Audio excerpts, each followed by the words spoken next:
सिंधुदुर्ग जिल्ह्यात अजूनही दमदार पावसाची प्रतीक्षा. कुडाळ तालुक्यातील शेतकऱ्यांवर नदीच्या पाण्याच्या आधारावर शेती करण्याची वेळ. वेताळ बांबर्डेमधील शेतकऱ्यांनी नदीच्या पाण्यावर शेती करण्याची त्यांच्यावर वेळ आली आहे. अहिल्यानगरच्या श्रीरामपूरमध्ये जोरदार पावसाचा तडाखा. 1 एकर केळीची बाग जमीनदोस्त. 15 लाखांचं नुकसान. तातडीने पंचनामा करून नुकसान भरपाई देण्याची मागणी. जळगावच्या मुक्ताईनगर रावेर तालुक्यात ढगफुटी सदृश पाऊस. पुराचं पाणी अनेकांच्या घरात शिरल्याने नुकसानीचे पंचनामे करून मदत देण्याची मागणी. लातूर जिल्ह्यातल्या ग्रामीण भागात पावसाला सुरुवात झाल्याने वातावरणात गारठा पसरला. अनेक ठिकाणी ओढे नाले वाहू लागले. कळगावात वीज पडल्याने एका बैलाचा मृत्यू. नाशिकच्या लासलगाव जवळील ब्राह्मणगाव येथे वादळी पावसाचा धुमाकूळ. शेतकऱ्यांच्या घराचं विहिरींचं मोठं नुकसान. घरावरील पत्रेही उडाले. 20 ते 25 गोण्यातील गहू भिजलाय. जळगावच्या धरणगाव तालुक्यातील झुरखेडा येथे पहिल्याच पावसात जिरी नदीला पूर. जिरी नदीवरील बंधारा ओव्हरफ्लो. ग्रामस्थांनी केलं जलपूजन. बीडच्या सुलतानपूर जिल्हा परिषद शाळेच्या परिसराला पहिल्याच पावसात तलावाचं स्वरूप. एकाच खोलीत 2 ते 3 वर्ग भरवावे लागत असल्याचं चित्र. वर्गखोल्या व इतर सोयीसुविधा उपलब्ध करून द्याव्या, पालकांची मागणी.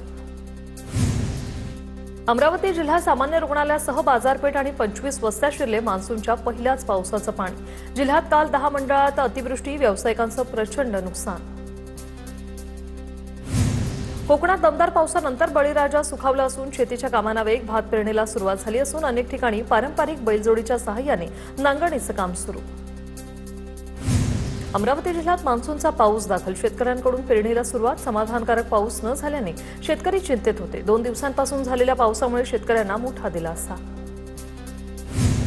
धाराशिव जिल्ह्यात पावसाची हजेरी. पावसाअभावी खोळंबलेल्या पेरण्या होणार सुरू.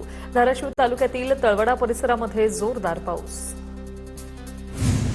सह्याद्री आणि भीमाशंकर परिसरात झालेल्या दमदार पावसामुळे भात पिकांना मोठा दिलासा. पावसाच्या प्रतीक्षेत असलेल्या आदिवासी शेतकऱ्यांमध्ये समाधानाचं वातावरण. भात रोपांच्या वाढीसाठी हा पाऊस पोषक.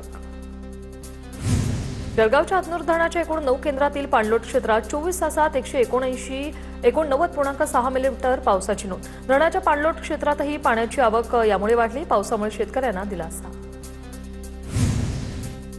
जळगावच्या रावेर अहिरवाडी परिसरात पुराचं पाणी ओसरलं. जिल्हा परिषद शाळेतही पाणी शिरलं होतं. वॉल कंपाऊंडची भिंतही पडली. काहींच्या घरात पाणी शिरलं होतं. नाशिकच्या येवल्यात पहिल्याच पावसात रस्त्यावर पाणी साचलं. महामार्गावरील पाण्यामुळे रस्त्यांवरील खड्डे अदृश्य. अपघातांचा धोका यामुळे वाढला. जळगावच्या भातखंडे बुद्रुकमध्ये कापूस पूर्व हंगाम प्रशिक्षण कार्यक्रम उत्साह संपन्न. कापूस उत्पादकता वाढवण्यासाठी शेतकऱ्यांना आधुनिक तंत्रज्ञानाचं मार्गदर्शन. तर कापूस क्रांती योजनेअंतर्गत शेतकऱ्यांना बियाण्यांचंही वाटप. जळगावच्या धरणगावमधील गावांमध्ये पहिल्याच पावसात नाले, पाझर तलाव आणि बंधारे तुडुंब भरले. 30 गावांमध्ये 50 किलोमीटरपर्यंत परिसरातील नाले, पाझर तलाव तुडुंब भरलेत. शेतीच्या कामांना यामुळे वेग आलाय. धुळ्याच्या दोंडाईचामध्ये झालेल्या मुसळधार पावसात गळक्या एसटी बसमुळे प्रवाशांचे हाल. बसच्या छतावरून पाणी गळत असल्याने प्रवासी ओलेचिंब. परिवहन विभागाने तातडीने बसेसची दुरुस्ती करावी, प्रवाशांची मागणी. सांगलीच्या शेरी नाल्यातून थेट कृष्णा नदीत सांडपाणी सोडल्याचा प्रकार समोर. सांगलीकरांच्या आरोग्याशी खेळ सुरू असल्याचा आरोप. सर्वपक्षीय कृती समिती आणि सामाजिक संघटनांनी संयुक्त पाहणीवेळी समोर आली ही समस्या. कोल्हापुरातील ठाकरेंच्या जिल्हाप्रमुखांचा राजीनामा.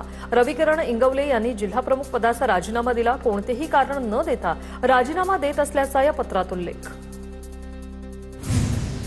यवतमाळच्या ढाकणे स्मार्ट मीटर विरोधात सर्वपक्षीय रास्ता रोको. आंदोलकांकडून इलेक्ट्रॉनिक उपकरणांची तोडफोड. आतापर्यंत बसवलेले स्मार्ट मीटर त्वरित काढण्यात यावे, आंदोलकांची मागणी.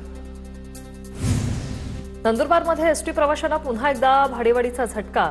उन्हाळी सुट्टीसाठी तात्पुरती लागू करण्यात आलेली 10% हंगामी भाडेवाढ आता 15 जुलैपर्यंत कायम. राज्य परिवहन महामंडळाचा हा निर्णय. प्रवाशांना नाहक त्रास. आदिशक्ती मुक्ताईची पालखी नवीन मुक्ताई मंदिरातून टाळ मृदंगाच्या गजरात पंढरपूरकडे मार्गस्थ. 318 वर्षाची परंपरा असलेल्या या पालखीसोबत हजारो वारकऱ्यांचा 600 किलोमीटरचा पायी प्रवास. निर्जला एकादशी निमित्त पंढरपूरमध्ये भाविकांची गर्दी. निर्जला एकादशीला वारकरी संप्रदायात विशेष महत्त्व. निर्जला एकादशी निमित्त आळंदीमध्ये माऊलींच्या संजीवन समाधी मंदिरात आकर्षक पुष्प सजावट. रंगीबेरंगी फुलांच्या मनमोहक सजावटीमुळे मंदिर परिसरात प्रसन्न वातावरण. अकोल्यातून संत गजानन महाराजांच्या पालखीचं वाडेगावकडे प्रस्थान. आज वाडेगावात पालखीचा मुक्काम. उद्या सकाळी पालखी वाडेगावाहून पातूरकडे प्रस्थान करणार. गडचिरोली जिल्हाधिकाऱ्यांची बनावट स्वाक्षरी करून जिल्हा खनिकर्म निधीतून बोगस आदेश काढले.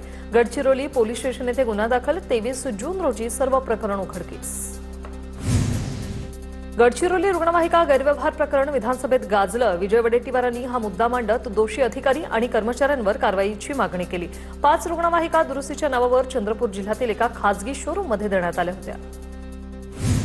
अंबरनाथच्या स्वामीनगरमध्ये 50 लाखांची नालेसफाई फक्त कागदावरच. स्थानिक नगरसेवकांकडून पोलखोल. पाऊस सुरू झाला तरी नाले कचऱ्याने तुंबलेलेच. ठेकेदार आणि अधिकाऱ्यांवर कारवाई करण्याची मागणी. मोहरम निमित्त चंद्रपूर जिल्हा कारागृहातील गॅबिशावली दर्ग्यावर आता भाविकांची गर्दी. वर्षातून दोनच दिवस भाविकांना कारागृहाच्या आत प्रवेश असतो. येवला तालुक्यातील सायगाव येथे घरकुल प्रकरणाची सखोल चौकशी करण्याची मागणी. ज्येष्ठ नागरिक सुधाकर कारभारी पठारे यांचं येवला पंचायत समिती कार्यालयासमोर आमरण उपोषण. प्रभादेवीत गणपती कारखान्यावर मुंबई पालिकेची कारवाई. कारखाना उभारण्याची परवानगी असताना देखील ही कारवाई. कारखान्यातील गणेश मूर्ती रस्त्यावर ठेवण्याची मूर्तीकारांवर नामुष्की. तिसरं अपत्य असल्याच्या कारणावरून हिंगोली नगर परिषदेच्या राष्ट्रवादीच्या नगरसेविका रुबिना वाजिद अपात्र. जिल्हाधिकाऱ्यांनी रुबिना वाजिद यांना सदस्यपदासाठी अपात्र घोषित केलं. नवी मुंबईतील दिघा येथील यादवनगरमध्ये नव्या पोलीस चौकीचं लोकार्पण. पोलीस आयुक्त मिलिंद भारंबे यांच्या हस्ते झालं लोकार्पण. नागरिकांच्या सुरक्षेला बळ. नाशिकच्या निफाड तालुक्यातील वाहेगाव भरवच देशमाने सरहद्दीवरील वाबळे वस्तीत बिबट्याची दहशत. 8 दिवसानंतरही बिबट्या जेरबंद नाही. वाबळे कुटुंबियांची वनविभागाकडे मदतीची मागणी. पनवेलच्या मालडुंगेत विजेच्या तारीच्या धक्क्याने 2 गायी आणि 1 बैलाचा मृत्यू. ग्रामस्थांची नुकसान भरपाई व धोकादायक वीज तारांची तातडीने दुरुस्तीची मागणी. महावितरणवर निष्काळजीपणाचा आरोप. रायगडच्या वेळा समुद्रकिनारी वाळूत पर्यटकांची कार अडकली. पावसाळ्यात समुद्रकिनारी फिरण्यास बंदी असताना देखील पर्यटकांनी वाळूत कार टाकली. नाशिकमध्ये लसीकरणानंतर 16 वर्षीय मुलीचा संशयास्पद मृत्यू.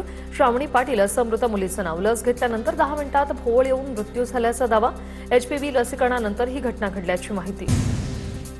परभणी जिल्हाधिकारी कार्यालयातील नियोजन समितीच्या हॉलमध्ये आग. आगीत हॉलमधील साहित्याचं मोठं नुकसान. आग लागल्यानं कळताच जिल्हाधिकारी कार्यालयात अधिकारी कर्मचाऱ्यांचा बाहेर पडण्यासाठी गोंधळ. छत्रपती संभाजीनगरमध्ये आंब्यानी भरलेला ट्रक पलटी. अपघातात 3 जण गंभीर जखमी. गांधीली परिसरात ही घटना घडली. मुंबई गोवा महामार्गावरील हळवल फाटा येथे वळणावर रात्री भीषण अपघात. गोव्याच्या दिशेने जाणारा 10 चाकी कंटेनर पलटी. अपघातात कंटेनरमधील 2 जण जखमी. वर्ध्याच्या सेलू येथे लुटमार करणाऱ्या दोघांना अटक. सेलू पोलिसांनी 24 तासात या प्रकरणाचा छडा लावला. गुन्ह्यात वापरण्यात आलेली दुचाकीही जप्त. बँकेचं कलेक्शन करून जाणाऱ्या व्यक्तीला चोरट्याने लुटलं होतं. गोंदियाच्या तिरोडा शहरात सराफा दुकानात चोरी. 60,000चे दागिने लंपास. तिरोड्यातील सहकार नगर परिसरातील ही घटना. शटर वाकवून चोरट्यांनी हात साफ केला.